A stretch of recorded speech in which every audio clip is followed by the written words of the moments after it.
Howdy, howdy, ho, and welcome to Fantasy Fanfellas. I'm Hayden, producer of the Fantasy Fangirls podcast and lover of all things Sanderson. And I'm Steven, your collector of scarves and lover of all things fantasy. And we are here today to dive so deep into chapters 35 through 38 and the epilogue of Brandon Sanderson's Mistborn. That's right, folks. This is the last episode of our Mistborn deep dive, and you never know. This might be the last episode of the Fantasy Fanfellas. We could be playing violin as the Titanic sinks. We are a mere fart in the wind. A quick reminder, I am serving as your professor of all things Sanderson to not only the audience, but also to Steven, because he has not read Mistborn before. I have now. I've read book one now. You gotta change that part, buddy.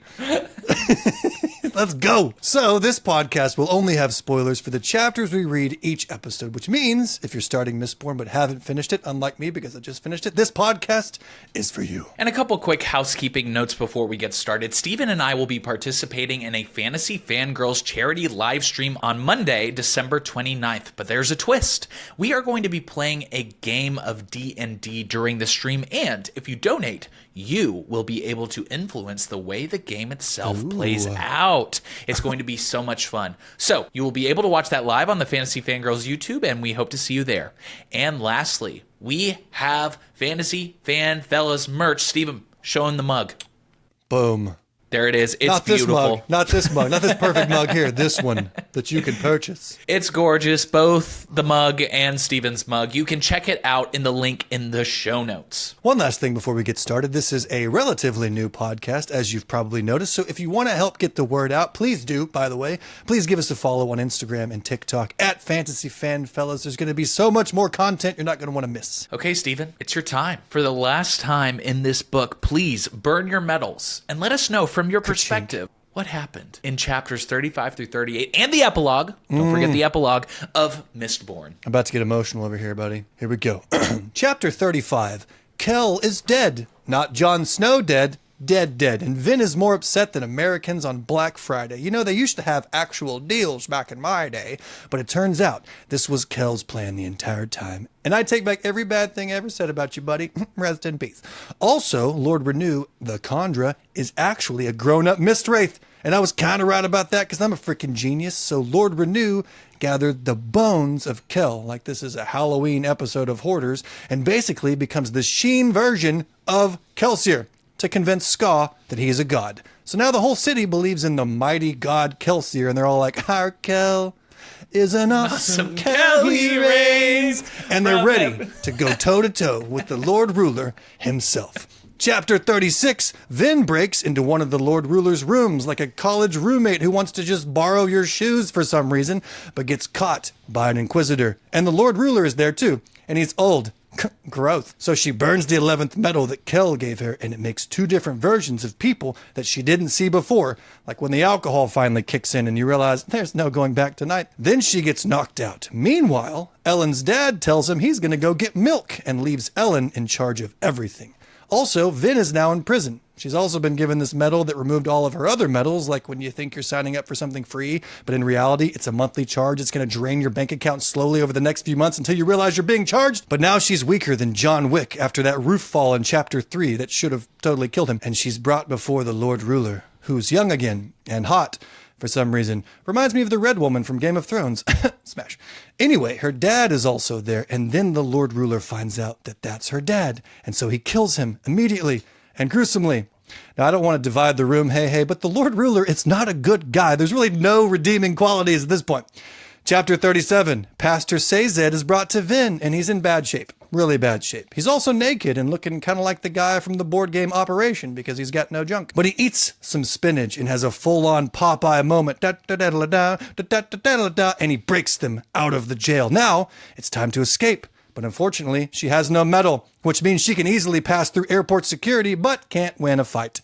But Ellen shows up, and she's able to get some meds and take a bunch of people down, flying around like Neo, the Chosen One. And Ellen is like, swoon. Chapter 38, Vin shows up at the Lord Ruler. Her plan is simple. She's going to go burn the 11th medal and stab the alternate version of the Lord Ruler. But that doesn't work. So she's about to die by one of the Inquisitors, but another Inquisitor shows up and pulls a hidden spike out of the back of the Inquisitor, and it immediately kills him. Rule number 1, by the way, about enemies, for some reason there's always a hidden on or off switch on them. And it turns out the Inquisitor that killed the Inquisitor is Marsh. Oh, Marsha. But the Lord Ruler starts fighting both of them and winning because he's God, basically. But Vin is having her rocky moment. I didn't hear no bell. And then she realizes that the Lord Ruler is not the one who wrote the journal. He's Rashek. Apparently, he killed the good person that was going to be the Lord Ruler. And all of those epilogues start making sense now, don't they? Hey. And then she uses her metal powers to rip his armbands off. And the Lord Ruler goes from a young, good-looking dude to an old, ugly man. Gross. Basically the ending of The Picture of Dorian Gray. Epilogue. Ellen Degenerate is no longer a degenerate. He's on the throne, like Bronn at the end of Game of Thrones. Hashtag that was a horrible ending. Vin decides she's going to leave because she deserves to be poor, but she comes to her senses and goes back to King Ellen. The end. All right, Stephen, before I get to my one big word, I'm dying to know, out of 5 stars, where does this book land? And if it is a 5-star read for you, where does it stand up against some of your favorite books of all time? Okay, so when I rate books, I base them on the genre. So I may give 5 stars to this other book that's not as good as this book, but I'm basing it on the genre that I'm placing the book in. Okay. This, I would say, I'm going to give it a 4.3. Okay. Maybe. I can't give it a full 5, although the ending I thought was great, and I love the plot twist, and I love the writing in general, and I love the story. I thought it was slow at times, and as we've discussed before, there was way too many meetings. Sometimes it felt like a drag. It all made sense and it all worked. Yeah. But it was difficult at some points to keep my attention going. So I'll give it a 4.3. But the book itself was a masterpiece. Okay. I totally hear you on that. And I have to be honest. There have been some Sanderson books that I would have put at a 4 or maybe like a 3.5 that get ratcheted up to a 5-star just because the ending is that amazing. I guess that just means I'm very impressionable. But I mean, I totally agree. I think like when you think about the middle part where they're kind of going and visiting the army or stuff like that, that's where it drags just a hair. Yeah. Or Kel's pulling out his whiteboard again. Yeah, exactly. But overall, I think, the last 100 pages of the book are just incredible. Yeah, I was going to give it a 4 because, again, it's written very beautifully. And it's a great story and it's a fantastic magic system. But then the ending just really, the fact that Rashek was the guy, I was like, I should have saw that coming. I didn't see that coming. By the way, do you realize I've been leading you on this goose chase this entire series? Yes, and now all the epilogues make sense. And I thought it'd be like this turn for the Lord Ruler, that he gets the power and becomes a bad person. Right. But that's not the case. No. Anyway, so the ending bumped it up to 4.3 for me. Maybe 4.5, but I'm going to go with a 4.3 for now. Okay. Also, as you continue a series, sometimes book 1 becomes even better because you unravel more things. So perhaps my rating will change if we continue to read them. I have to admit that reading through this book again, it did become better a second time through after reading the entire series. Absolutely. And this is also my initial... I just finished the book yesterday. So I also can rate a book based on how often I think about it in the coming months. And sometimes that rating will go up because if I just can't get it out of my mind, it makes it more of a better story. And I start remembering things I forgot and that kind of thing. So my initial rating is 4.3, but who knows? Maybe it'll go down, maybe it'll go up. Well, and me rereading this book, there were times where, when you first read a book, sometimes it's like a fever dream. It's like you don't pick up all the little stuff. Yeah. But I really started to notice all the character development, the relationships, the overarching theme of like abandonment and kind of love being the thing that heals Vin and Kelsier together, how they teach each other to heal their own trauma. Yeah, there's a lot of life stuff in this book. And I've said this before. I think we mentioned this to Pierce Brown when we interviewed him. Y'all should check that interview out. That was awesome. But a good novel can teach you more about life than a self-help book ever Exactly. could. Exactly. And in this case, there's a lot of things to glean from this book in terms of applying to your life. Yeah. And now it is time for us to don our mist cloaks and dive so deep into what happened in this stretch of chapters. But first, my one big word for today is resolution. There have been so many loose threads and mysteries hanging throughout this book, and like any good author, Brandon gives us what we want, answers. But he also does a great job here of leaving just enough mysteries unsolved to make us desperately want to pick up the next book. That's so true. However, My favorite part about the ending of this book is not all the connected dots, but rather the resolution we get with Vin's character. Among all the action and the intrigue, the most impactful development is that we see Vin get to end this book happy. And with that, let's burn our medals Ka-chink. and dive deeper into chapters 35 through the epilogue. Stephen, can you please read us the epigraph for chapter 35? The Lord Ruler did not write this, did he? The guy who was supposed to be the Lord Ruler wrote this. Oh, it's all coming together. I know what will happen if I make the wrong choice. I must be strong.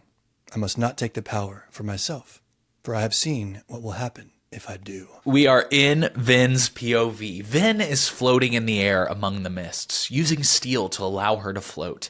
She can't process what just happened. Kelsier is gone. Oh, by the way, Kelsier died last episode, if you don't remember. If you need a refresher. He died. But here's the thing. I'm glad he died because, he's dead now. No, I'm glad he died because he went out a hero. He did. He went out on his terms. He did. And a lot of times, in order for the true hero of the story to take that next step, their mentor has to leave. Yes. And that sets up a great character for Vin, hopefully in the coming books. Yeah, exactly. You know what I mean? And in the last episode, we mentioned, I don't know if we covered this specific thing, but when he dies, he gets bitch slapped by the Lord Ruler. Yeah. He dies smiling. There's still a smile, a slight smile on his face as he lays there without half a face. Yeah, exactly. Vin is used to being abandoned, but this hurts worse. Kelsier had given her hope that maybe there could be someone who wouldn't leave her. His death has destroyed that hope. Finally, Sazed comes out to talk with her. He shares with Vin that hundreds of Ska have been executed since Kelsier's death. And Vin asks Sazed if Kelsier really was a good man or if he was just a liar. After all, he always said he had a plan, and now he's dead. Perhaps, Sazed said, or perhaps he never had an opportunity to fulfill that plan. Perhaps we simply don't understand the plan. You sound like you still believe in him. Vin turned and walked to the edge of the flat-topped roof, staring out over the quiet, shadowy city. I do, mistress, Sazed said. How? How can you? Sazed shook his head, walking over to stand beside her. Belief isn't simply a thing for fair times and bright days, I think. What is belief? What is faith? If you don't continue in it after failure. Now we're cooking with elbow grease. Come on. That's a great line right there. If Pastor Sazed said that to me, I would be going to laser tag on Friday night. I tell you what. I am signing up to bring a potluck this coming Thursday in the fellowship hall. Yes. He continues. Anyone can believe in someone or something. That always succeeds, mistress. But failure, now, that is hard to believe in. Certainly and truly. Difficult enough to have value, I think. This is why Sazed is my favorite character. I get it now, okay? Yeah. I understand why you like him so much. I mean, as we've continued this book, we've uncovered more about him, and I've had different opinions, blah, blah, blah, and they're usually wrong. But now, I totally get it. Especially when he gets to his Popeye moment. At some point, we'll get to that. Yeah. Oh, what an interesting character. And I still want to know more about him. Yeah. We're not done with Sazed. Oh, no. My friend, we are never done with Sazed. Sazed is always able to have that perspective. In a world obsessed with power, he values more important things. The conversation moves to the Ska and how they still believe in Kelsier, that his legend continues to grow. And Sazed is going to start gathering those stories and add Kelsier to his ever-long list of religions. He also tells her that the crew is dispersing to other cities to lie low, and that he will be going back to the land of the Keepers to share what he's learned. Now, if you'll remember, this was about, I think, 50 to 60% of the way through the book. Kelsier has a question for Sazed. He says, is there a religion that one of its tenets essentially is killing noblemen or whatever it is? And Sazed says, I don't think there is. And he says, well, I guess I'll just have to found one. Yep. And he has done exactly that with his sacrifice. Yep. And then a couple sneaky things he's got up his sleeve that we're going to get to shortly. Yeah, exactly. Meaning, Vin will be alone again once everybody leaves. But suddenly, Vin and Sazed can hear voices coming from the streets below. It's the Ska. They've all gathered out in the mists. They're communing together despite their fear of them being outside at night among the mists. One Ska in particular is speaking, saying that Kelsier is still there, among them. I tell you the truth. Lord Kelsier appeared to me this very night. He said that he would always be with us. Will we let him down again? I was just going to say, at this moment in time, I just thought that this guy was insane. Or crazy. Yeah, he's just or losing trying it. to start his own little movement and being the man of God kind of a thing. I saw the Lord last night. Did you? That's what I thought was going on. And then we find out that's not true. Yeah, no. But I can see where you're going with that. Yeah. And suddenly, more pockets of light begin to pop up in the distance. These are groups of ska meeting throughout the city. This is such a cinematic moment. I could totally see this scene happening in the movie or TV show version of Mistborn and me actually getting chills from this. And it all comes together for Dockson. Quote, "We missed it," Doc said. "The Atium, the army, the nobility. That wasn't the job Kelsier was planning. This was his job. Our crew was never supposed to topple the final empire. We were too small. An entire city's population, however." "You're saying he did this on purpose?" Bree said. "He always asked me the same question," Sazed said from behind. "He always asked what gives religion so much power. Each time I answered him the same." Sazed looked at them, cocking his head. "I told him that it was because their believers had something they felt passionate about. Something or someone. And this is Kelsier's true plan brought to the light. All that time spent keeping the crew in the dark. He knew that if he was upfront about his plan of becoming a martyr, they would never allow it. But why include the crew at all then? Couldn't he have done this alone?" Vin has an idea. Kelsier had a warehouse where he used to meet with informants. The crew heads there and is stunned to find a huge supply of weapons. Kelsier knew his rebellion would need to be fully armed, and he stockpiled the supplies in silence. But that's not all that's there. From the shadows, they hear a familiar voice of Renew. Quote, "He needed the army to provide a corps of trained men for the rebellion. That part of his plan was hampered by events." Yeah, you think, when they all fucking died? That's a kind way of putting it. That's a mild inconvenience, yeah. Yeah. That was only one bit of why he needed you, however. The noble houses needed to fall to leave a void in the political structure. The garrison needed to leave the town so that the ska wouldn't be slaughtered. He planned all this from the start, Ham said with wonder. Kelsier knew that the ska wouldn't rise up. They'd been beaten down for so long, trained to think that the Lord Ruler owned both their bodies and their souls. He understood that they would never rebel, not unless he gave them a new god. I'm curious. This is like a really well thought out plan. I mean, this is like genius level work by Kelsier. Yeah, he's playing chess while everybody else is playing checkers. Oh my God. No, they're playing hopscotch and he's playing chess, basically. Yeah. Yeah, that's why I said I'd take back everything bad I ever said. Although he did make mistakes. Let's not get that wrong. He was still learning as a person and growing and that kind of stuff. But he still had his plan from the get-go. You got to respect Other than that mild inconvenience of everybody dying. You know what I mean? Yeah. But you got to respect a baller when you see one. Yeah. You know what I game, mean? respect, game. Feel me? And with that, the creature emerges from his shadows as Kelsier. But it's not Kelsier. It's too hollow. So, okay, hold on. I did think this was the Jon Snow moment initially. I was like, oh, snap. Is it? It can't be him. That'd be a bad story if it was him. Right, but for that one sentence before it revealed that it was not him, where you're like, oh, here we go. Yeah, well, that's what I said. It's like the Jon Snow moment where he just gets up and like, my watch is over. You see, Kelsier had a plan for the Khandra impersonating Renew. Once Kelsier died, the Khandra was to take his bones and appear to the Ska followers as Kelsier, furthering their belief in him. The Khandra goes on to explain why Kelsier needed the crew. It wasn't just for the job itself. It was for what comes after. He needed people of good moral virtue to lead this new society after the Lord Ruler falls. He points to a table with a paper on it, saying that there are instructions for each of them. As the Khandra leaves, it hands Ven a small pouch from Kelsier.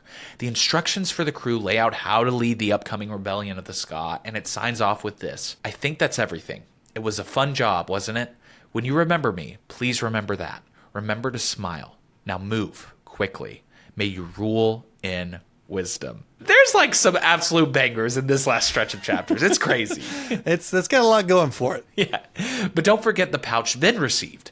In it is the 11th medal and a small note. Now, which I was wrong about. I was wrong. Okay. I admit, I was wrong about the 11th medal. But you were locked in on the 11th medal in some way.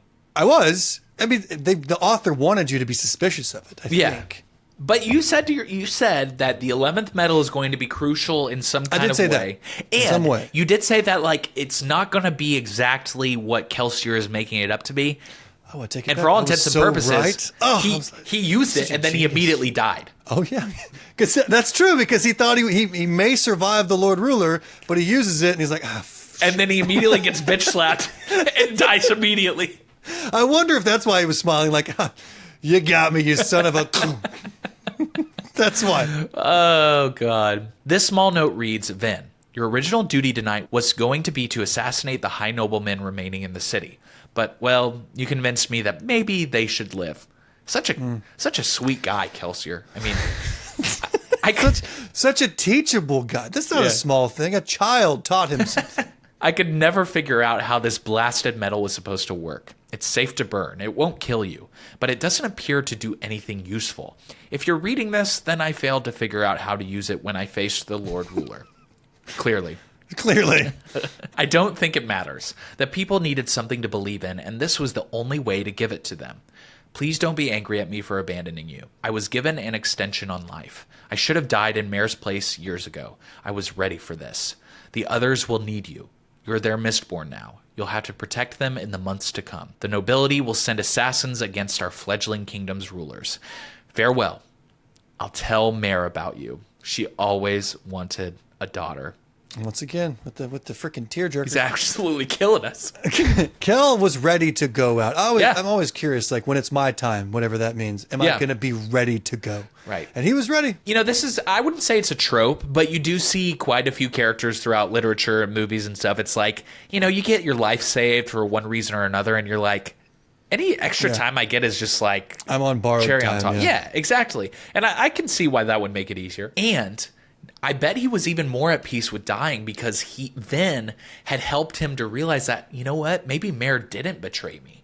So Yeah. now he's looking forward to going to see her once again. And in his mind, at this point, his brother's dead. Yeah. So It's all- like, all the I'll go see people- my brother too. Yeah, we're gonna go, hang out in the pig and shit in heaven or whatever, the pig and shit up in the clouds. up in the clouds. And with that, the crew springs into action, carrying out their duties. Except for Vin. She doesn't really know what to do. But then she notices another piece of paper in the pouch. It's the drawing of the flower from Mare, a reminder of Mare's dream for a better world. Quote, Vin looked up. Bureaucrat, politician, soldier. There's something else that every kingdom needs. A good assassin. Oh my God! What is your chill count up to today? This is just like banger after banger after banger. It's just all there. And There's when- no fat on this one. It's No. just all meat. No, all red meat. All red meat. And when Sazed asks her what she plans to do, she says, quote, Within the palace complex, there is a chamber protected by soldiers and inquisitors. Kelsier tried to get into it twice. She turned back toward the dark mists. Tonight, I'm going to find out what's inside it. Another great ending to a great chapter. God. By the way, really stupid of Vin to do this to begin Oh, it's with. very stupid. Alone by herself. So dumb. Yeah. But yeah, you gotta have that. You gotta have that moment though. In this, you gotta bite off more than you can chew at some Yeah. point. This is a learning experience for her. Blah blah blah. Still a great line though. Yeah. Oh, it's amazing. Steven, can you please read the epigraph for chapter 36?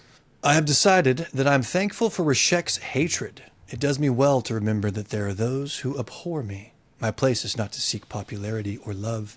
My place is to ensure mankind's survival. Ah, Reshek. The whole time. It's Mrs. Doubtfire quote for you. Right. We are in Ven's POV still. So, Ven just waltzes on up to the Lord Ruler's front door and does some Jedi mind trick shenanigans on the two Ska guards there. And as she makes her way into the domed room, two Inquisitors are standing there, blocking off her destination, just as she expected. But Ven is ready. She throws out the obsidian arrowhead she grabbed back at the lair. Now, the reason she's able to push these is because there's a metal ring around the ends of each of their broken shafts. So, when the Inquisitors push on it themselves, all it does is push the ring off of the shaft, but the arrows still move forward, impaling one in several places, causing it to collapse and hitting the other directly in the leg. Then blows pewter dust into the metal eyes of the still standing Inquisitor, which Foul play. That's foul play. Come on, man. Which essentially blinds them, because remember, Inquisitors are only really able to see other metals. And with that, Vin bursts into the building within a building, resting inside the domed room. After all this time, Vin is going to find out what is inside. What's in the box? Right? What? Dick in the box. Happy Christmas. What she finds inside is quite odd, though. It's really just a cozy home, almost like a study or a den, but in the center of the room is a spinning chair, revealing, quote, the wizened old man who sat in it. Bald, with liver-spotted skin, he appeared to be in his 70s. He wore rich, dark clothing, and he frowned angrily at Vin. But before she can leave, Vin is grabbed by one of the Inquisitors, and he refers to the old man as the Lord Ruler?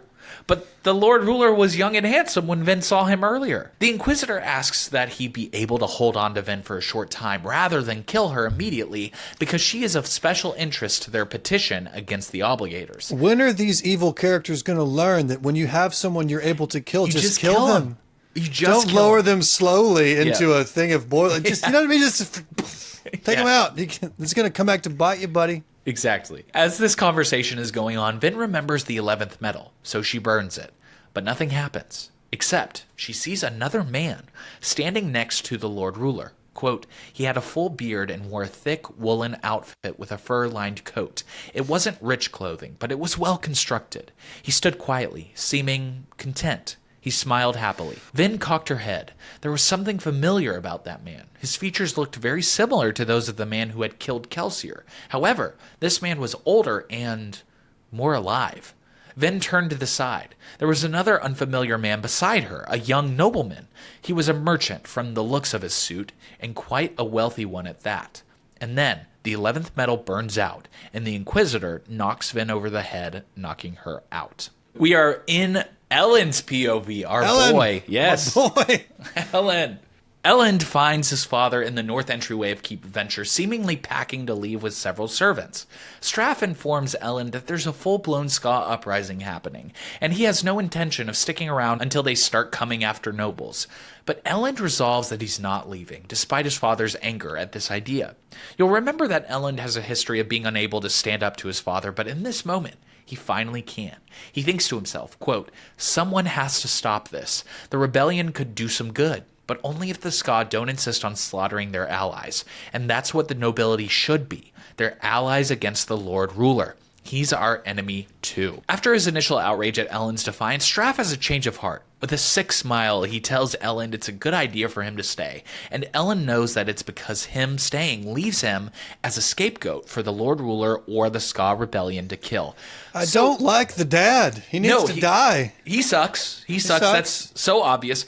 But I'm curious what you think about this kind of character archetype. Somebody who is just indisputably a bad guy, with no real charm or redeeming qualities at all. I know we kind of need them for a story because not every villain is going to be the main villain, but we still need those antagonists. Yeah, you need your side characters to hate as well. Yeah, I don't know. Yeah, he's just a selfish brat is what he is. He's rich and he only cares about himself, and now his life is in danger, he thinks, and so he's just, I'm out. Yeah. I don't like him.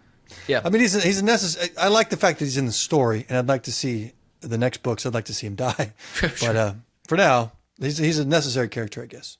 Especially for Elend's POV, or his character arc, and the fact that he stands up to his father, which is not a small thing. I like seeing that aspect. No, you're right. He does serve a purpose in that he is the obstacle that Elend has to overcome. You're right. Now, Elend is in charge. His first order is for the soldiers to march to Keep Lakal, one of Venture's enemies, not to fight, but to band together. If the two forces make a truce, they may be able to protect themselves from the Ska rebellion. His second order is for 5 soldiers to join his honor guard for another mission. Quote, we're going to go turn ourselves in. Elend at this point has figured out something having to do with Kelsier's gang, and that's who he turns himself into at some point, right? No, I think what he's saying there is, I want to figure out a way to make a truce with the Ska rebellion. So I'm going to go and turn myself in to the mob, essentially, and hoping that they will take me to their leaders, quote unquote. Right. And that's what he does. And then they take him to the gang, right?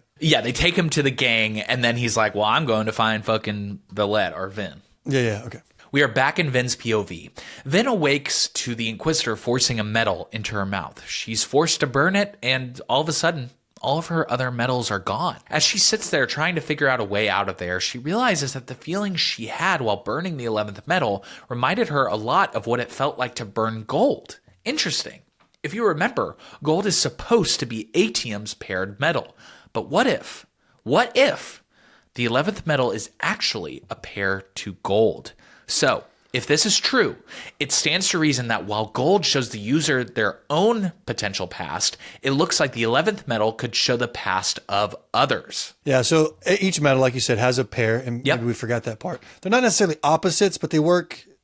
Yeah, I mean, like, iron and steel are pretty clear polar opposites because it's push versus pull, but like tin and pewter are paired because tin is like enhancing your internal senses, whereas pewter is enhancing your external senses where you can like push out and attack people. But her theorizing is interrupted by an inquisitor who grabs her and takes her to where the Lord Ruler is in one of the spires of Credit Shaw. And this time, the Lord Ruler is young again. And Vin knows he's the Lord Ruler and not some imposter because she can feel his oppressive emotional alliancy seeping from him. So we have some kind of catfish situation going on, seemingly. But Vin isn't exactly the focus here at the moment because the Lord Ruler begins the Inquisitor's appeal. Tavidian, Vin's unknowing father, is also there. And he's like, shouldn't we be talking about the whole ass riot happening in the city? Guys, I know you're putting new TPS covers on all the TPS reports, but right now we've got some other stuff going on. Yeah. But the Lord Ruler doesn't really mind, though. Again, he wants the noble houses to be overthrown every century or so they don't become too powerful. Back to the Inquisitor, though. They are calling this meeting to ask the Lord Ruler to let them take over administration of the Empire to them, away from the Obligators. And they claim that the Obligators have become corrupt, and they use Vin as a prime example. Vin tries to deny knowing who her father is, but the Lord Ruler grabs her by the face and focuses his emotional alliancy on her, making it impossible to resist. She finally lets it slip that Tavidian is her father, at least according to Reen. And with that, the Lord Ruler gives the Inquisitors permission to kill Tavidian and tells them to gather the Obligators so they can formally give power to the Inquisitors. Yeah, he doesn't mess around. When he wants to kill somebody, he just kills them. Yeah, he's like, that's chop, a good chop. villain. Chop, chop. Yeah, just let's get it over with. Again, lesser authors would have drugged this moment out for several freaking pages. This was just like, done. Yeah. The chapter ends with, quote, "The half-breed child will be destroyed. Of course, my lord, Carr, the Inquisitor, said, though there are some questions I wish to ask her first. She was part of a team of Ska Mistings. If she can help us locate the others, very well," the Lord Ruler said. "That is your duty, after all." You know, we mentioned the 11th metal. I'm curious, have you read this book that I saw on Black Friday? It's called Arcanum Unbounded. Yes. You have read that? Yes. So, the Cosmere collection? Because they have a chapter in there called the 11th metal, and it's essentially a prequel to this book. Yes, I have read several of the stories in Arcanum Unbounded. Some of them I haven't because they're related to books I haven't read yet. Yeah. But there are tons of short stories and even novellas within that book that have very important ramifications for the broader Cosmere universe. So if you haven't heard of that, check it out. It also goes with all these other books. Yeah, it's really cool. And after you finish The Hero of Ages, the last book of this trilogy, you can move directly onto Mistborn, The Secret History, which is like a 100-page novella that takes place right around and right after the events of The Hero of Ages. All right, Steven, give us the epigraph for chapter 37. Is there anything more beautiful than the sun? I often watch it rise, for my restless sleep usually awakens me before dawn. Each time, I see its calm yellow light peeking above the horizon. I grow a little more determined, a little more hopeful. In a way, it is the thing that has kept me going all this time. The sun? Yeah, brother. I just pictured like Teletubbies and them getting excited that the baby's sun is out. Like, oh, Pinky. I have a very adversarial relationship with the sun personally, so I do not relate to this epigraph. I love the sun. All right, we are in Dockson's POV. New POV unlocked. Dockson, our boy. Dockson thinks to himself, quote, "Kelsier, you cursed lunatic. Why do you always just saunter away, leaving me to handle your messes?" This is classic. I feel like every friend group has the chaotic one and the responsible one, and this dynamic seemed very strong between these two. Everybody's got a Monica and everybody's got a Phoebe. Yeah, literally. Kelsier is such a Phoebe. It's crazy. He's such a Phoebe. Kelsier is Kramer, too. He's like just all over the place. But as we've determined and learned, he's got some stuff going on in the back of his mind, right. a broader plan. Right. Wait, you don't think Kramer has a big, broad plan in his brain? No, I don't. Do you? I mean, somehow he ends up in these amazing situations. Anyways. Maybe you're right. I don't know. That's a good point. This is not a Seinfeld podcast. My bad. Yet. Let's back up. Kelsier's part of the plan to inspire people is over. Now, it's time for Dachshund to be more of a realist and actually bring the plan to fruition. A messenger interrupts his thoughts with news that Vin is in fact captive in the Lord Ruler's palace. And as he and Ham are discussing the merits of trying to break her out, Skoth soldiers bring in a prisoner, Elend, and he wants a truce. His argument is that while, yes, the nobles are bad and need to be overthrown, slaughtering them is not the answer. Without them, the economy of the entire society would collapse. Quote, if you start your rebellion with chaos and bloodshed, you'll lose it. I've studied these things. I know what I'm talking about. When the momentum of your initial conflict runs out, the people will start looking for other things to destroy. They'll turn on themselves. You must keep control of your armies. I really like this moment because I think there's a lot of stories out there about overthrowing tyrannical governments and stuff like that. But a lot of times they don't really talk about what happens after. How do you actually implement a fair and equitable society? How do you make it better? Exactly. Than the thing you've been fighting. That's exactly. a good point. But during this conversation, Elend recognizes Ham, who he saw save the Scott prisoners from the carriage before Kelsier's death. He asks Ham if he could just talk to Valette, she'd convince them to listen. That's when Ham breaks the news to him that Vin is captive in the Lord Ruler's mansion, if she's even still alive. We are back in Vin's POV. Vin is thrown back into her cell by Carr, the Inquisitor. He starts going on about how long this change in the government has been coming and that the Inquisitors have been searching for her for a long time. Carr's another really good villain you need for this story. Oh, yeah. He's another side character villain. Yeah, no, absolutely. And he's actually terrifying because Inquisitors are horrifying. Yeah. He mentions another Inquisitor, Bendal, who was the one who captured Reen and coincidentally was the one who Kelsier killed before his own death. The mention of Reen perks Ven's attention, so she asks if he sold her out. The Inquisitor says, quote, sold you out? Carr said. He died promising us that you had starved to death years ago. He screamed it night and day beneath the hands of ministry torturers. It is particularly difficult to hold out against the pains of an Inquisitor's torture, something you shall soon discover. But before Vin can even process this news, guards carry in a naked and beaten figure, Sazed. Okay, real quick, I want to go back to this development about Reen. This whole book, Vin has been under the belief that Reen, I mean, listen, he was a bad guy. He beat her. He was not a nice brother. But his last act was something of trying to protect Vin from the Inquisitors. So this is a complete 180 from what she thought had happened. Yeah, I mean, we are all a mixture of good and evil. Yeah. And in this case, it's also true. He had some good... He obviously loved Vin. He was just... really, really bad at showing it. Like, horribly bad. Still a bad person, but had some redeeming qualities, if you will. There you go. As I said, Sazed is now in the cell with Vin. Apparently, Sazed was caught sneaking into the palace trying to save Vin, but they have plans for him. They're going to get answers from Vin not by torturing her, but Sazed. They plan to make him hurt until she tells them everything. I was like, I'm not ready for this, guys. I don't want to read this part. No, I'm glad I didn't have to. But as soon as he's gone, Sazed turns off the Meryl Streep level acting performance and lets Vin know that he meant to be caught. And quickly, he moves, or lays, into action, deflating his muscles momentarily so that he can store up strength. Then he activates his powers, his muscles exploding to larger than even Ham's. But you'll remember that Sazed is naked, so how is he channeling power through any metal mines? Well, Vin had given him an idea that time when she tried to burn his metal. He swallowed his own metal mine so he could keep it without the Inquisitors knowing it. Right. This is just another example of how great and well thought out this magic system is because this is all a puzzle. There are different ways you can apply this magic. You just have to be creative enough to take advantage of it.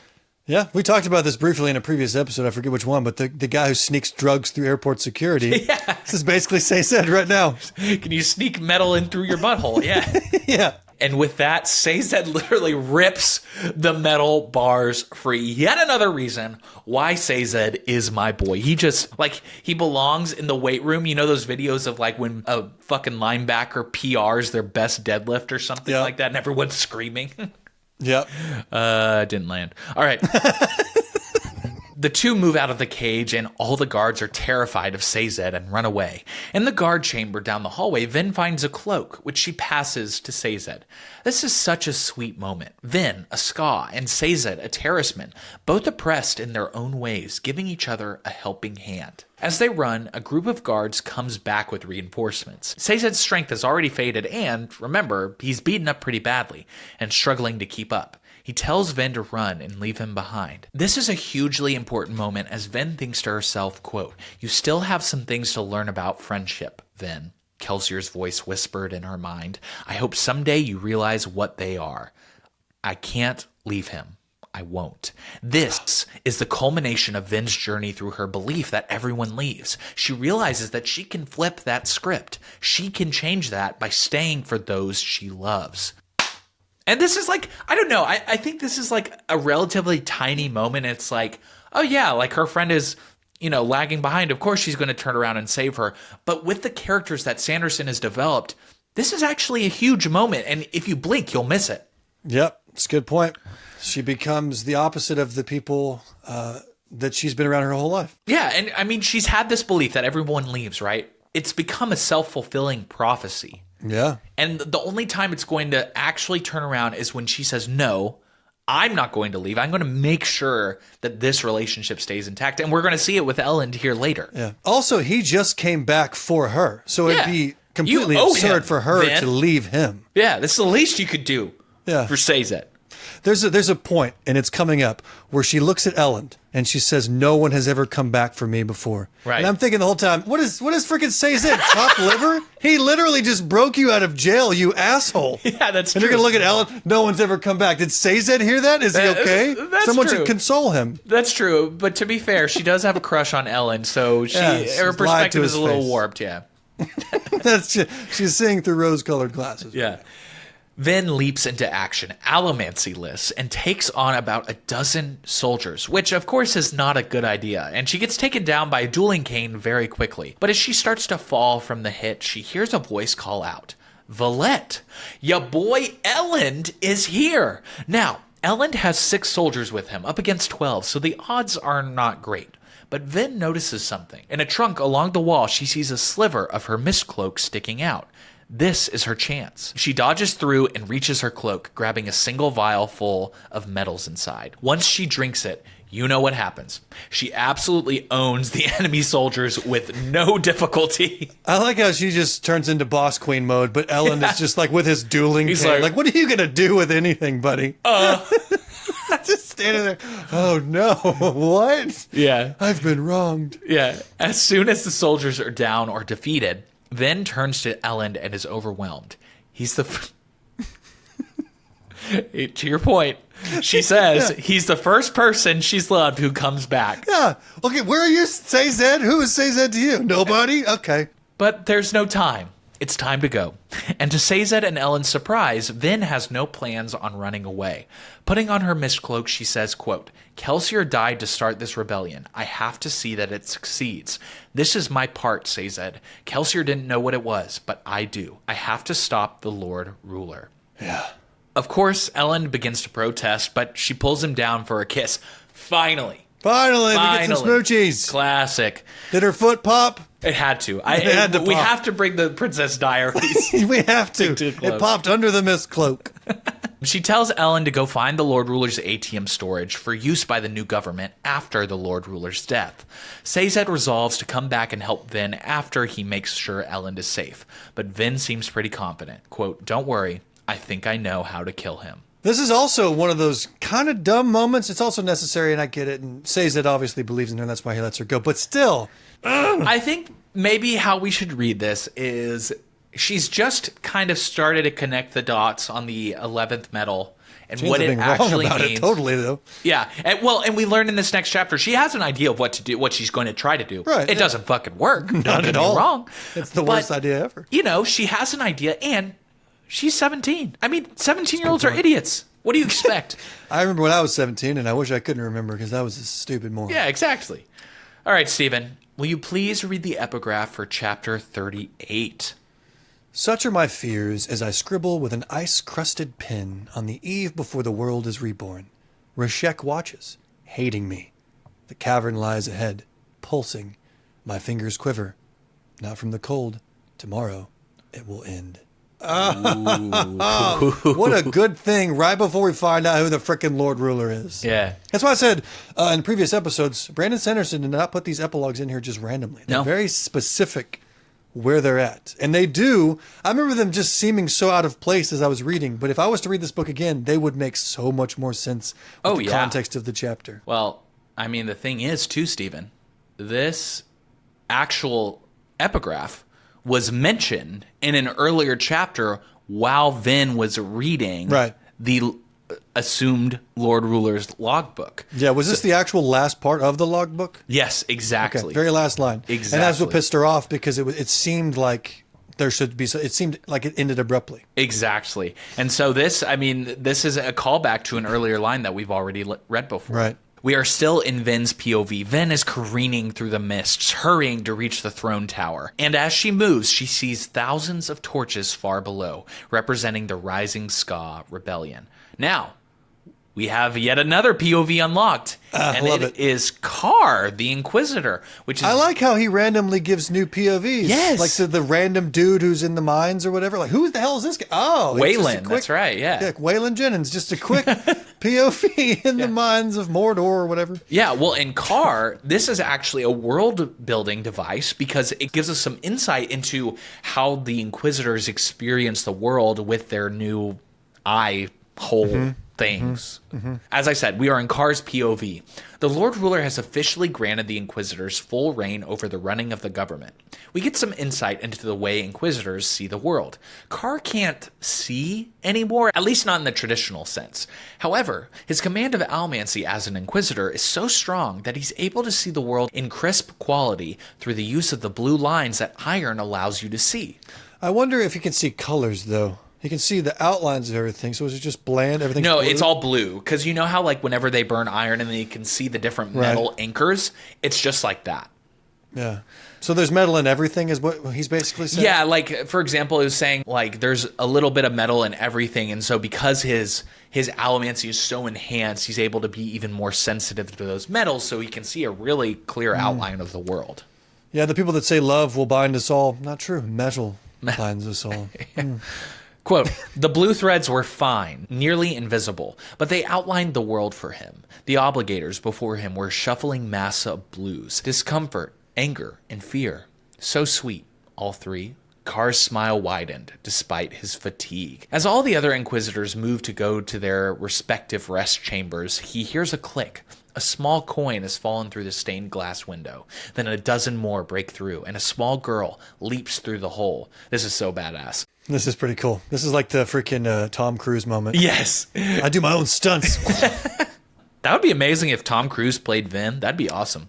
That would be a choice. That's what it would be. The girl... Just in a wig. Yeah. I'm Vin. Oh, Lord. He's pulling it off somehow. Let's keep watching. The girl landed... come join Scientology. That's an ad at the end.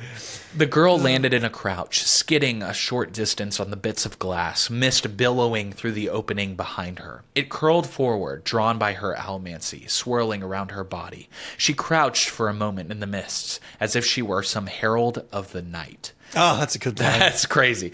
Then she sprang forward, dashing straight at the Lord Ruler. We are back in Vin's POV. Vin burns the 11th metal, charging at the Lord Ruler with her black daggers, but not to stab him, rather his past self. She runs it right through the other's heart, but her dagger goes right through his form as if nothing happened. At that moment... Ruh-roh. Yeah. That didn't work. Yeah. She's got nothing else. That's do or die in this situation. Yeah, that's the record scratch. I bet you're wondering how I got myself into this situation. Yeah, there's no plan B that she has, so it's just, gonna have to make something up right now on the spot. At that moment, Carr tackles her, making them both fall down the stairs leading to the throne. But Vin has mettle this time. She flares Pewter and kicks him away from her. He's quick to get back up and grabs her from behind as she tries to figure out a way to escape. She can't get him off her. Things are looking really bad. As Vin struggles, she notices two things. One, another Inquisitor coming into the room. And two, that the mist is acting slightly different than usual. Quote, watching the mists on the ground before her, creeping through the shattered window wall, flowing across the floor. Oddly, they didn't curl around her as they usually did, as if something were pushing them away. To Vin, it seemed a final testament to her defeat. But then, the second Inquisitor comes up beside Carr and grabs something at his back. There's a ripping sound. Carr falls. The other is standing there with a large spike in his hand. The second Inquisitor had ripped one of Carr's spikes from his back, killing him. So now, this is confirmation that Inquisitors can have more spikes than just the two in their eye sockets. As the Inquisitor bounds toward the Lord Ruler, Vin notices that he looks a bit like Kelsier. It's Marsh. The Inquisitors weren't questioning him because they suspected him. They were recruiting him. Another great plot twist. Oh, it's so good. It's so good. Marsh reaches the Lord Ruler and rips off his cloak, revealing a normal back with no spikes? Well, shit. He had one plan too. Oh my god, yeah. Either. Yeah. The Lord Ruler elbows Marsh in the stomach, catapulting him away and sliding him across the floor. Then, the Lord Ruler makes a massive steel push, pushing doors off hinges, even bits of glass scattering away. And Vin also gets pushed too? The very metal inside her stomach is being worked on. But that shouldn't be possible. The Lord Ruler walks down to her, and Vin notices, quote, he moved quietly, ripping off his torn suit coat and shirt, leaving him bare from the waist up, save for the jewelry sparkling on his fingers and wrists. Several thin bracelets, she noticed, pierced the skin of his upper arms. Smash. After all this time, this is the first time I ripped it out for you. As Vin burns pewter to dash to Marsh, the Lord Ruler appears next to her, moving impossibly fast. He then flings her like a doll across the room, and then he pushes her again, and she lands wrong on her feet and breaks one of her legs. Vin is being completely overwhelmed by the Lord Ruler's power. As he looms over her, he says, quote, God cannot be overthrown. Your rebellion, you think I haven't seen its like before? You think I haven't destroyed entire armies on my own? What will it take before you people stop questioning? How many centuries must I prove myself before you idiot Ska see the truth? How many of you must I kill? He then goes to Marsh, picking him up, saying, how dare you? After what I gave you, I made you superior to ordinary men. I made you dominant. This statement makes something click in Vin's head. He keeps saying that his people should be dominant. And with that, she burns the 11th metal and sees the past version of the Lord Ruler. Quote, a man in a fur cloak and heavy boots, a man with a full beard and strong muscles, not an aristocrat or a tyrant, not a hero, or even a warrior. A man dressed for life in the cold mountains, a herdsman, or perhaps a packman. Rashek. Vin whispered. That's your name, isn't it? You aren't the man who wrote the logbook. You're not the hero that was sent to protect the people. You're his servant, the packman who hated him. I'll tell you what, when I read that part, I was like, good Jesus, help us all. This is fantastic. Yeah, well played. Well played, author. Were you, well played, so you were like Sandy. happy that you were wrong? No, I love a good plot twist. Yeah. I love just being surprised by stuff in books. Yeah. And it doesn't happen very often. I mean, it does, but to a certain extent that I should have saw this coming. Right. It makes so much sense when it happens. You're like, Yeah. oh, of course it is. Yeah, that's what happened that night. That's why the logbook stopped so suddenly. You killed the hero and took his place. You went into the cavern in his stead and you claimed the power for yourself. But instead of saving the world, you took control of it. The Lord Ruler protests with rage, saying she knows nothing of that night and pushes down on her with his allomancy. As Vin feels the pressure of his magic, she turns this development over in her head. Quote, what does it matter, she thought. I know the Lord Ruler's secret. But what does it tell me? That he was a packman, a servant, a terraceman, a Farukamist. That's it. The Lord Ruler is both a Farukamist and allomancer.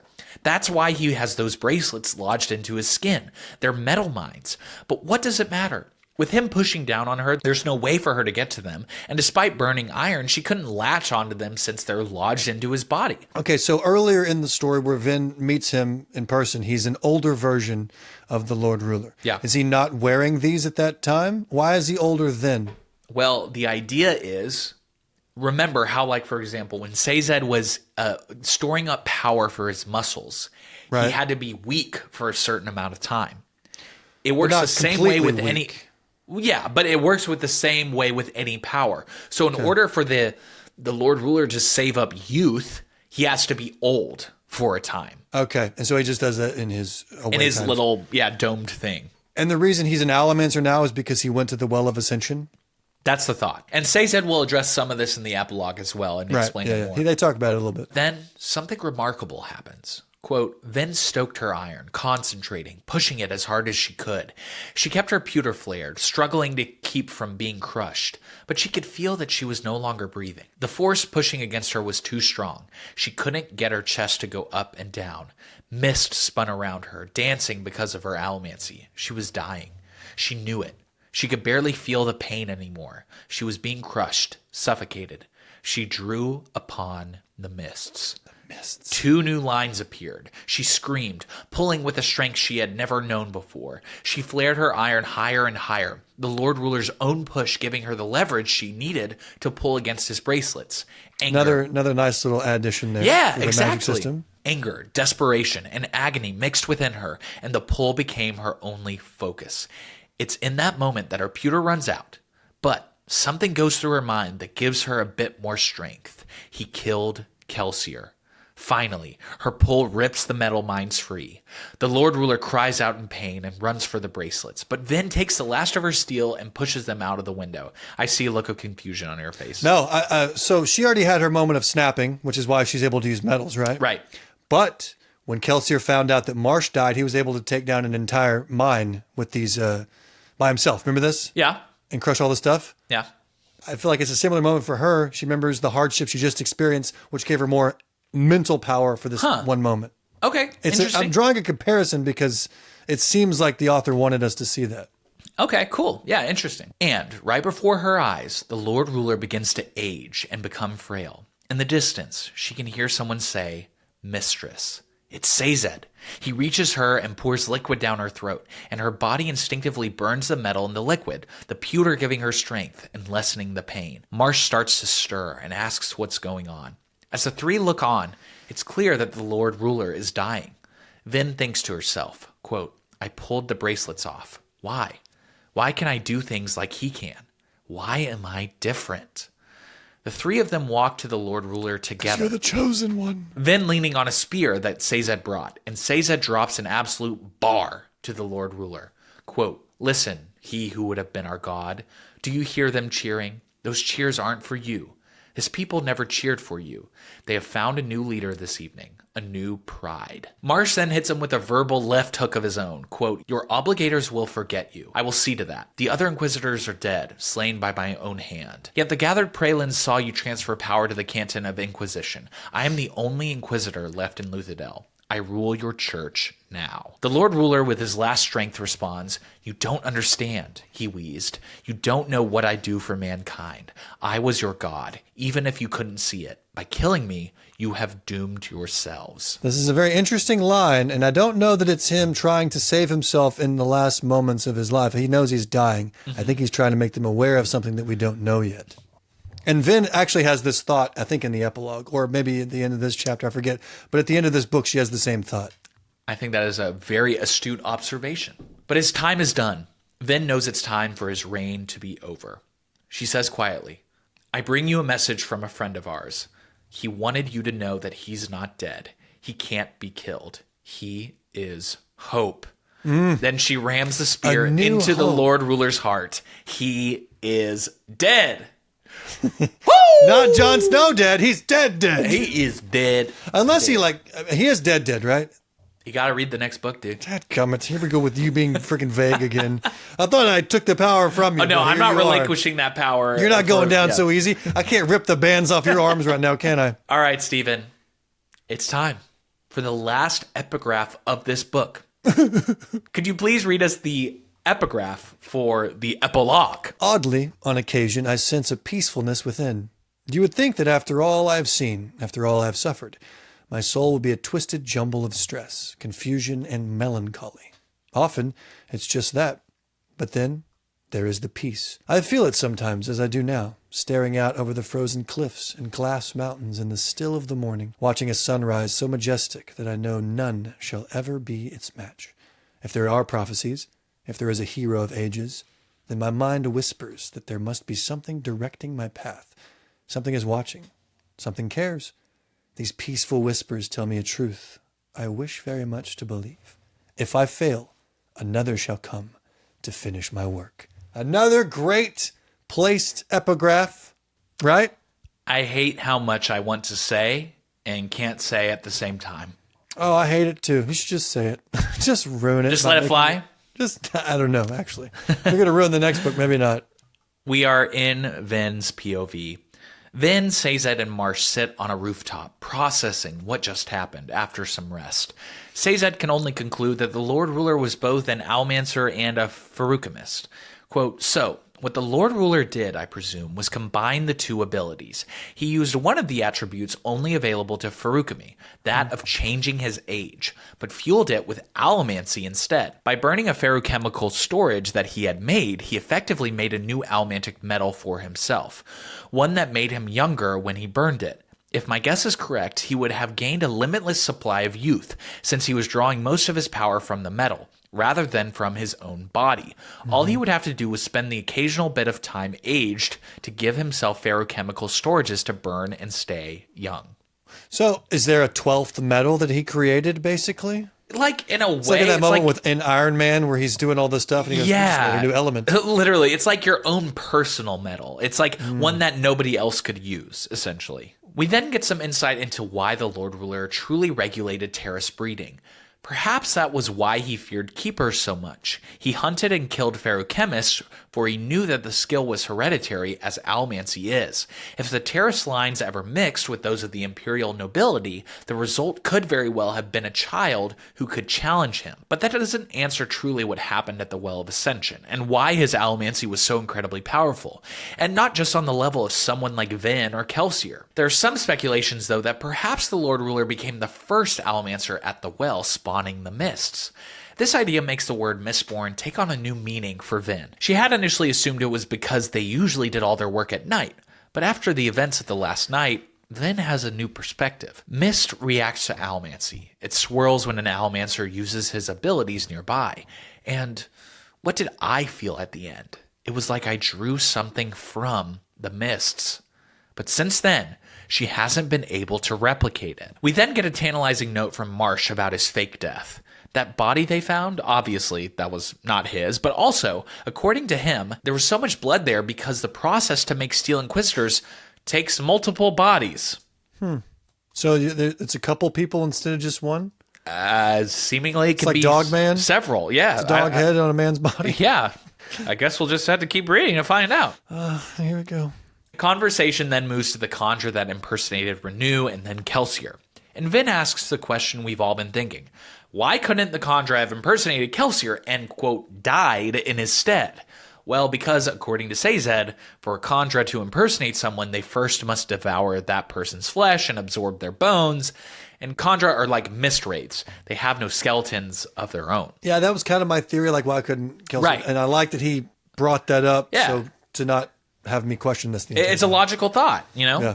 Marsh makes a quick comment, though, that the conjure is back and it's been looking for Vin. Kelsier had transferred his contract to Vin before he died, so now the conjure essentially belongs to Vin. As Marsh leaves, he mentions he's going back to Keep Venture to help Ellen draw out the new government, and he refers to him as the king. But now that it's just Vin and Sazed, she can't help but linger on the Lord Ruler's last words. Quote, "You don't know what I do for mankind.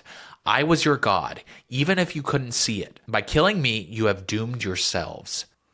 Yeah, I mentioned this earlier, so Yeah. I wonder, and I guess I don't know if we're doing theories at the end for the upcoming Please. books, but the mist is still here, right? Uh-huh. The world is still in shambles, Yep. and that there's no flowers, and it's Yep. still gruesome, or it's still gross looking, and all that good stuff. So perhaps the Lord Ruler, in a sense, is saving. We don't know much more about the deepness either, Yeah. other than it's some sort of a monsterish entity. Yes. Seemingly. I wonder if that is being somewhat protected by the Lord Ruler, even though he's a bad guy. Maybe he's somehow protecting from the deepness, or somehow keeping the mist from. I don't know. There's Right. something to do with that, because not everything's back to normal yet. Exactly. So something else is going off and it's Yeah. going wrong. There was genuine fear in those words, to your point, Stephen. What danger still lurked that was being held back by the Lord Ruler? Oh, and one more info nugget dropped. Remember how Ellen was supposed to find the Lord Ruler's atium? Yeah, it wasn't where it was supposed to be, so that's unfortunate. But apparently, Ellen was successful in quelling the rage of the rebellion. According to Sazed, his speech of a new government and condemning bloodshed was quite impressive and was what led to him being appointed king. Vin is a bit conflicted about the choice of Ellen. After all, this would not have made Kell happy, taking down the Lord Ruler just to appoint a nobleman as king. But Sazed says, quote, but there's something more important to consider, I think. We didn't just put a nobleman on the throne, we put a good man on the throne. And Vin's response is the resolution to a line from earlier in the story. She had told Sazed that she had never known a good man, but now she says, quote, a good man. Yes, I've known a few of those now. We jump to Vin sitting atop Keep Venture, observing Ellen from above. She wants so desperately to go down and be with him, but she feels like she can't. Quote, I can't do this. That person who would be with him, that's not me. That was an illusion, a dream. I am that child who grew up in the shadows, the girl who should be alone. I don't deserve this. I don't deserve him. However, as she's turning away, she hears a voice in her head. Go back.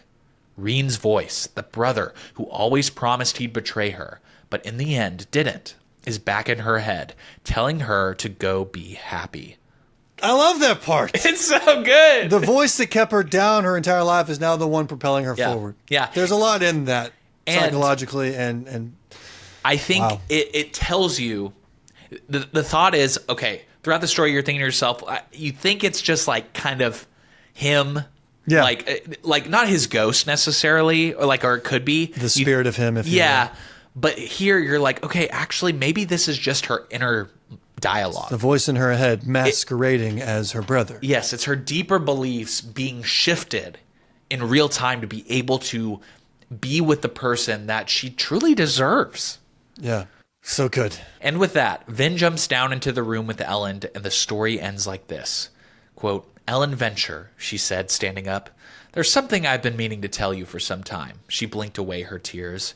You read too much, especially in the presence of ladies. This is so funny. I love it. It's so cute. He smiled, throwing back his chair and grabbing her in a firm embrace. Vin closed her eyes, simply feeling the warmth of being held, and realized that was all she had ever really wanted. I love the romantic ending. It's so good! This is a romance book in a sense. It doesn't have spice that the Fourth Wing and Agatar and all these other books have, but it still has romance in it that I think women will appreciate. No, and it is it's a different kind of romance book. I'll call back to Pride and Prejudice again here. Yeah, it's classic. When you spend the whole book, I mean slow burn. I mean there's slow burn in all kinds of romantasy books that we read as well.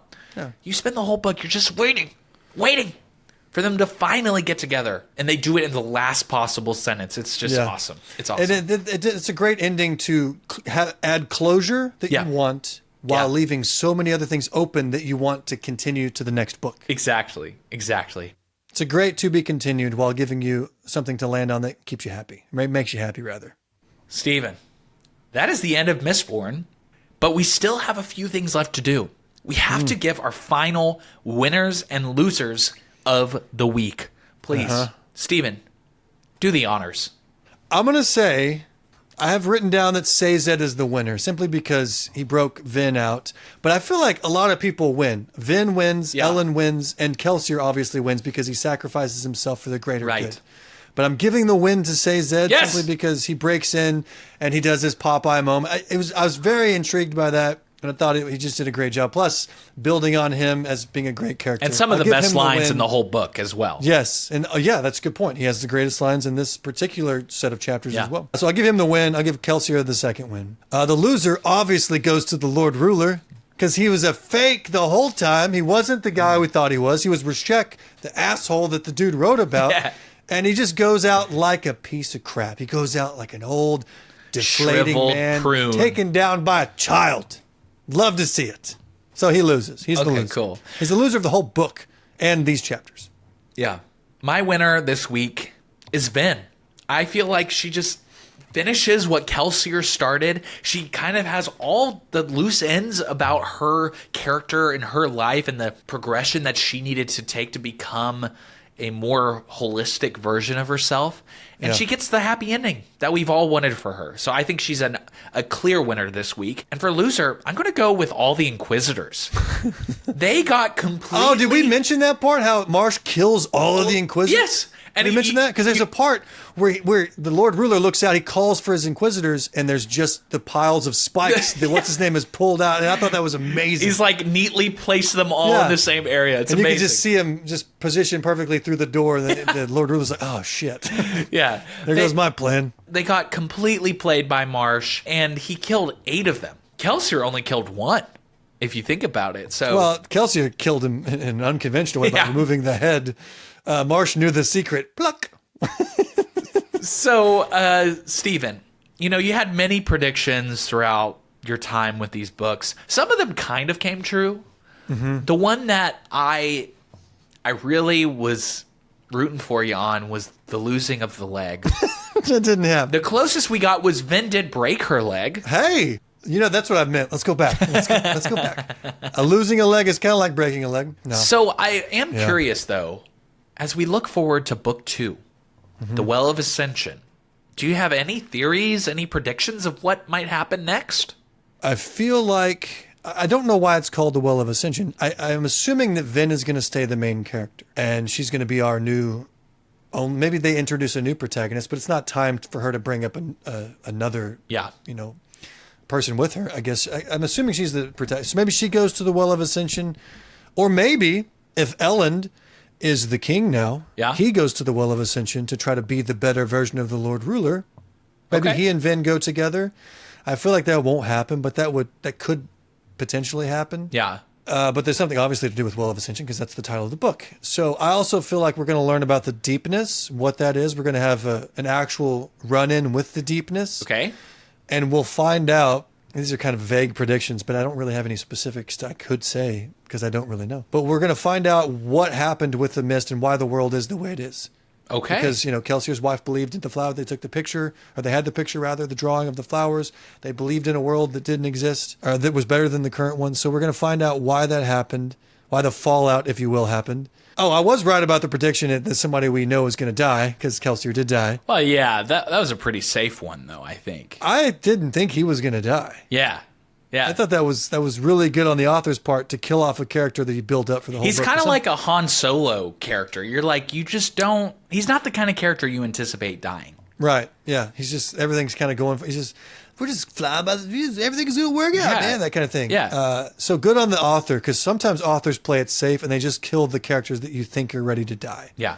Wasn't expecting him to die. And when he did die, I told you I thought he was coming back. But in book 2, so now that we know that Brandy Sandy can just kill off whoever he wants, another person of major importance will also be offed. Okay. Perhaps, maybe, I don't think Vin's going to die, but I've been wrong before. She may die at the end of book 3.